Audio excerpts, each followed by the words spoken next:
Hello there, BookTube. My name is Daniel. Welcome back to my channel, Guilty Feet. Oh, I've gotten over them.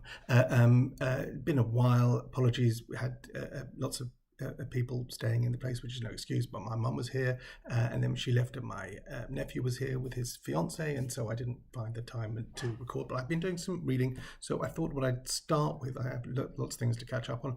I just start with the wrap up of Victober. I read 2 Victorian novels in October, or at least I started 2 Victorian novels in October. One of them I only finished past Friday, so that took me a while. November took me a while to read it, which is not a bad thing at all because I kind of loved it. But I thought I'd tell you what I read and a little bit about each of the authors. So I like I have other Victorian project. Well, not really. I'm reading Trollope on an ongoing basis. So did the Barchester series, and I'm working through the Palliser novels. I've got 4 of those down and 2 left of those. So it's not like I never read Victorian novels outside of October, but I thought I would try and use the formal framework of Victober to read novels that aren't part of a series that I'm working on, but just authors that I want to read more of.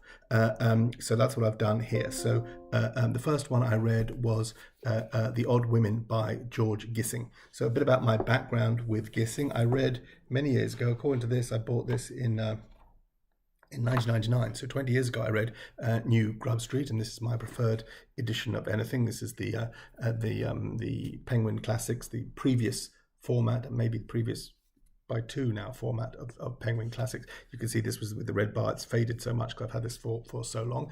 And at the time, I think there were no other Gissings published in this format.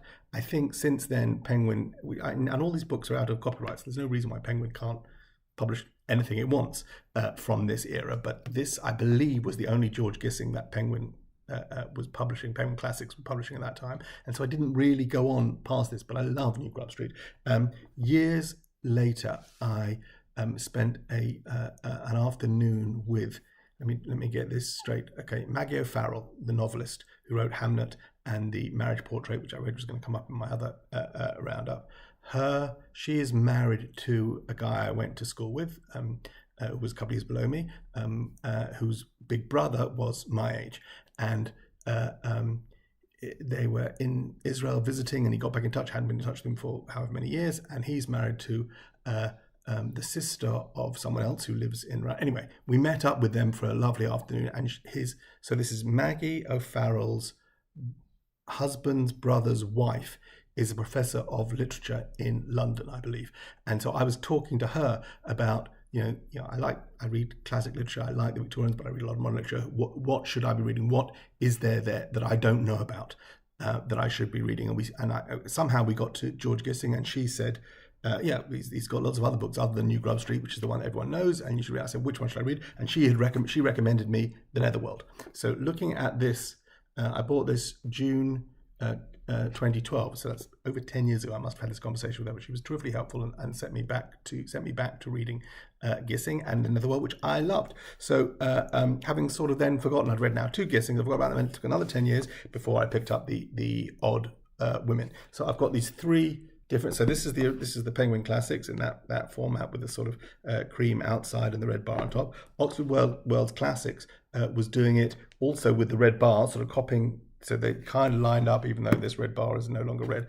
But now the Oxford World Classics do these glorious editions, which I still prefer those old Penguin Classics, and if I can find them, I look for them. But if I'm looking for books that I want to read and they don't have them, I'm happy to buy. This is a nice. These Oxford World Classics actually look really nice. They have some nice notes in the back, a good intro. They're sort of caught up in a way that I don't think they were when I first started reading Victorian lit. So I like the Zolas that I'm reading are in this edition, and I don't mind picking this up. Anyway, The Odd Women is a fantastic feminist work, and yeah, I'm aware that I'm a middle-aged bloke describing it that way, but then George Gissing was a kind of contradiction himself as a middle-aged bloke. This is published 1893, and the beating heart of the story is who is these odd women, and odd not as in peculiar, but odd as in left over. as in surplus to requirements, for want of a better expression. And it's specifically looking at a certain kind of lower middle class woman who is educated just enough to make her way in polite society, but not really fit in any way to earn a living doing so. So they may have studied some Latin and some Greek, they may have some sewing, they may have some conversational skills, but actually without money there is nothing for them to live off, and they have no way of earning more money. And this is a category of woman for whom the only solution is marriage. And this is the time, and these are the odd women that we're talking about here. And we start with, or we think the focus is going to be on this family of, I think there are five or six daughters of a sort of country gentleman who dies tragically young, leaves his daughters with not that much money between them, and the kind of roles they have to find as a child's governess or as a teacher in a school, roles which they may be physically not terribly suited to, temperamentally unsuited to, but with no ability to fend for themselves, pay their own way. So this is a story about poverty, and poverty, not the poverty of the working class, which is for sure horrific, and in Victorian London is a terrible, terrible place to be poor and working class. But the focus here is this peculiar sort of lost middle class, lower middle class woman who is unable to pay her way and sometimes unable to feed themselves. It's an odd group to have a sympathy for, but the sympathy is real, and the struggle is real, and the poverty of such women are real, and the options available to them, this idea that marriage is going to be that a man is going to come and save you from poverty, from having to work, from whatever it is, whether it's working in retail or whatever job that they were doing, that you needed to find a man willing to take you on who could save you from having to fend for yourself, is at the very heart of this. And so this family of sisters who, several of them a couple of them tragically die, and one of them is at least considered pretty, and therefore all prospects for the future of the remaining sisters is on this one presentable creature who maybe can attract a husband who will then be able to take them all in and take them all on. But this is contrasted with these fantastic characters, these two single women who work together and have one of whom is independently wealthy, because that is the necessity to begin with, but is using her independence to train young women and give them skills, whether it's in bookkeeping or whatever other skills in trade they would need to be able to go out and earn their own keep, and not have to rely on the kindness of a man who would take them on and see something in them where he, to bring them into his household, and they'd be beholden to him and subject to his whim, both metaphorically and literally, legally.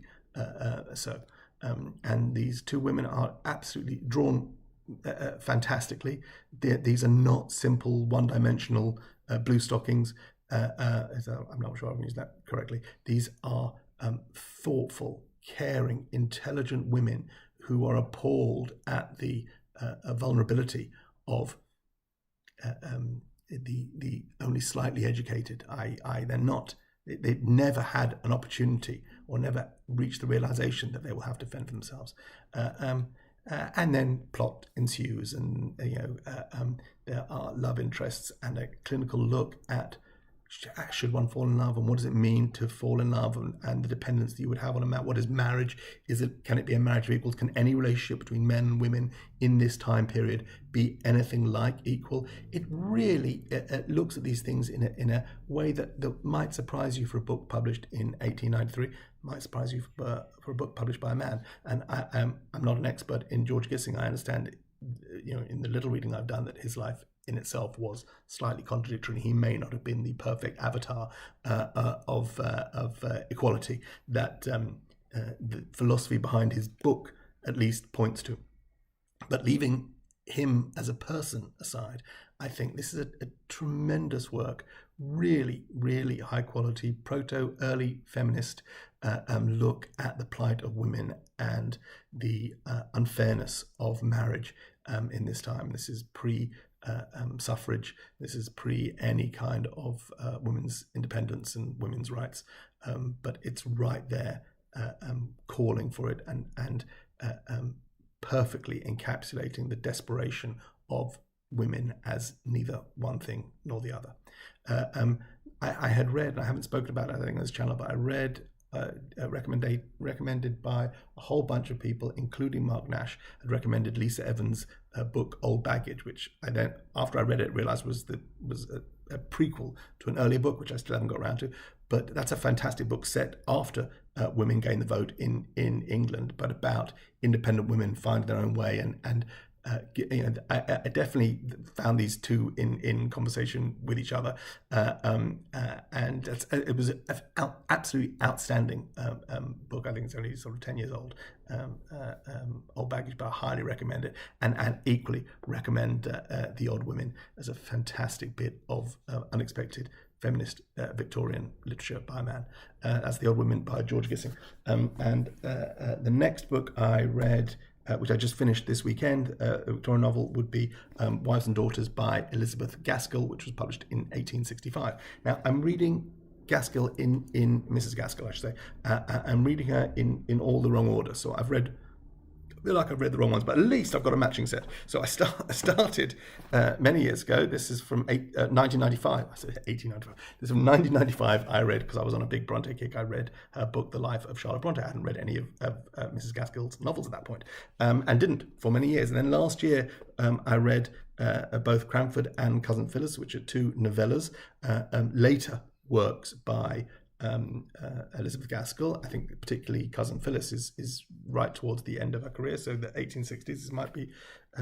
This might have been published in. And then so I picked up Wives and Daughters, which is her last novel, last, spoiler alert, unfinished novel. 600 pages plus. You get to the end and the novel stops. I mean, I think it stops. This would have been published serially in Cornhill magazine. I think it stops maybe a chapter or two before the end. So it's not like there's a whole lot of questions about how this would finish. I think it's pretty clear, but still, you should know going in that there's the important earlier novels, which I haven't read, Mary Barton and North and South, I sort of skipped over those and gone for these three.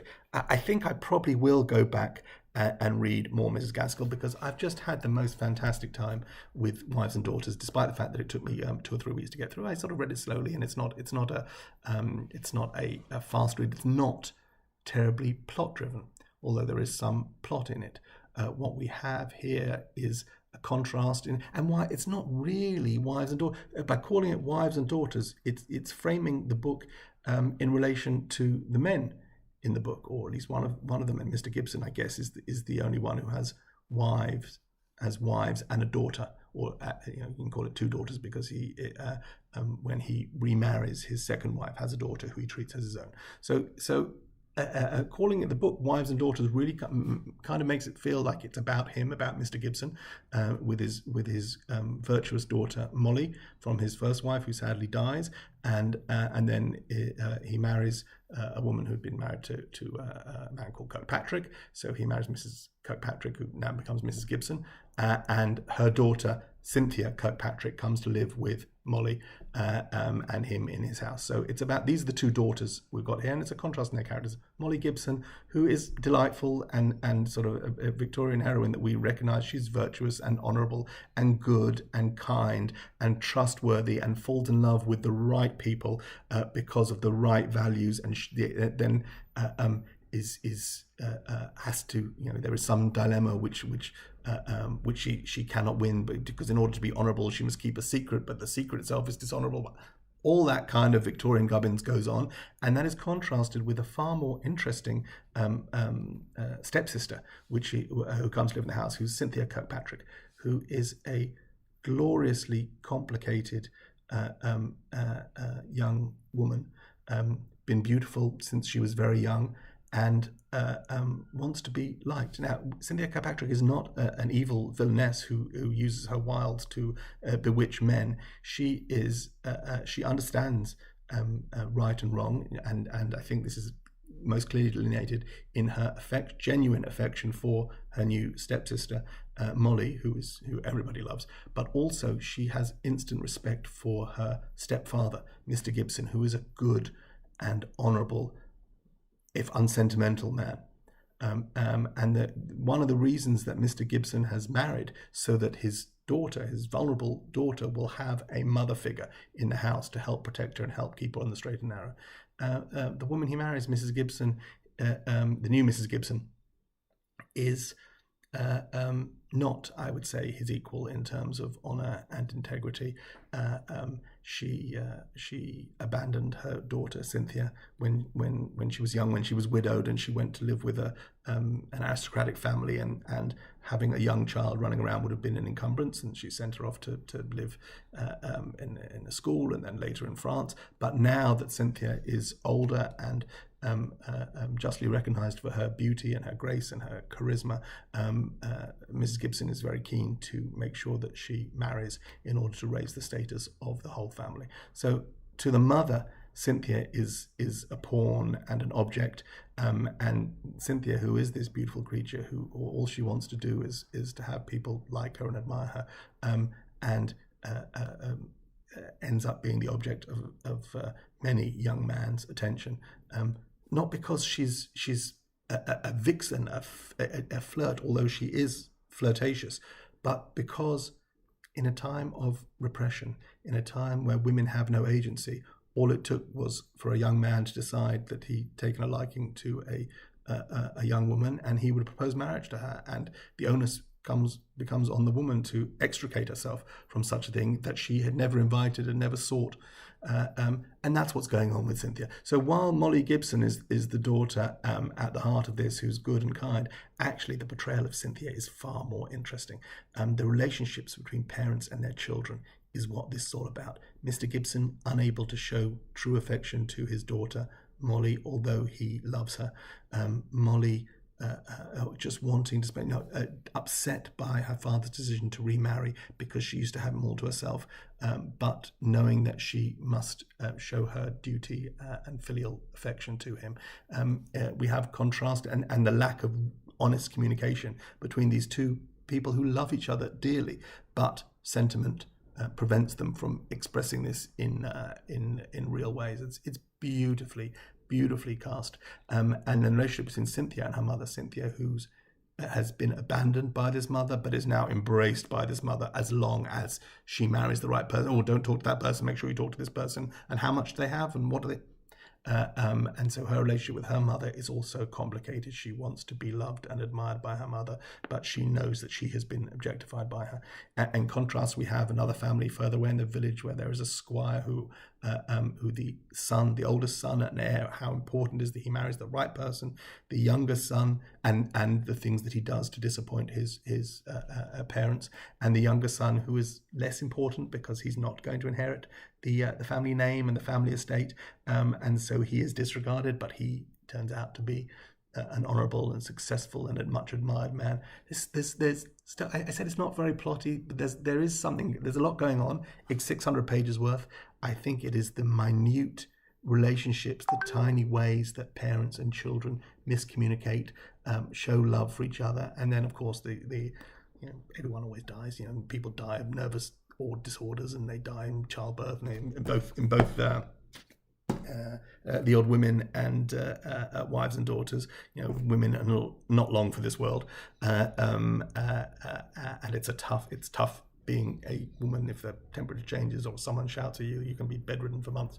But despite all that, I just loved Wives and Daughters very much. Yeah, it's not a perfect novel. The fact that it sort of stops and then there's a sort of editorial note what they think Mrs. Gaskell had planned for the last couple of chapters, but that's okay because this is very much about the journey than the destination. And I think one of the smarter, one of the most nuanced, and some of the best character work in it may not be my favourite Victorian novel, but I think it is one of the most finely crafted, perhaps, than some of the broader work in the novels that I love, like Jane Eyre and like Great Expectations. I think this might be some really superior character work, as I said. So that's it. Those are the two Victorian novels that I read in Victober. I hope to read one or two more Victorian novels before next October. I'm definitely going to read some more Trollope in the coming months, but I just thought I'd give you a catch up there. Hope you're all doing well. I think I might, while I've still got this rolling, I think we'll stop this and then start again and do my catch up of all the books that are in October. So I'll be wearing the same things. Sorry about that. God bless. Keep well. Bye.